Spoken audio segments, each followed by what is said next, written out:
We're joined by KTVU political analyst Brian Sobel. Brian, you just watched that piece. That's what America's all about, you know, bringing in immigrants and all getting along and working together. And she's a great example of what America is all about. And as you say, the people coming in from other countries and helping to stitch this great fabric of ours. He has been somewhat of a Teflon man. He is, you know, says things and does things that are inappropriate and seems to just move on to the next day. Will this one haunt him a little bit, you think? I think for a short period of time, but I think, you know, as you say, I think he'll move on, and on to the next, you know, dust-up controversy, because this is who this person is. He is, he's almost without filter. He says what he wants to say, when he wants to say it, and he doesn't really care who's in the room, or, it's interesting. It's hard to defend him, but that's what he was like before he was elected. So, unlike a lot of politicians, he hasn't really changed, right? No, and in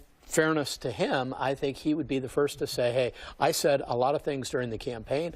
My base still supported me, and then I was elected, and I'm just saying what a lot of people are unwilling to say. There were a lot of lawmakers in that room when these words were spoken. He says he didn't say them. Wouldn't it have been maybe better to just kind of fess up and say, this is what I meant, and I apologize? That's the thing. This is what I don't understand. He said it. I think we're all clear he said it.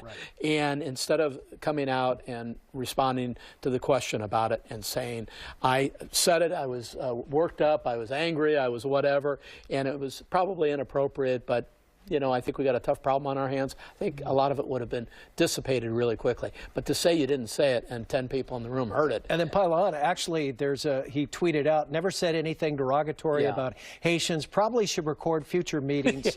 No trust. No trust. Unbelievable. I mean, and what he's referring to, though, is that over many, many years, there's been these kinds of meetings in the White House. There's candid exchanges. Nobody walks out of that room and says what went on there. And I think that's what he's referring to. But you know what?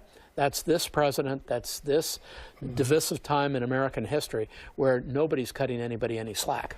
How will this affect policy? They were talking about DACA, and that meeting itself was on immigration, of all things, and for him to come out with something like that. Well, it's going to make it much tougher for the president to get something passed, because he's not only going to run into the Democrat buzzsaw, but he's upset a lot of people on the Republican side as well. So for the good of the country, DACA needs to be dealt with, and frankly, there needs to be immigration reform of some kind to put it to bed.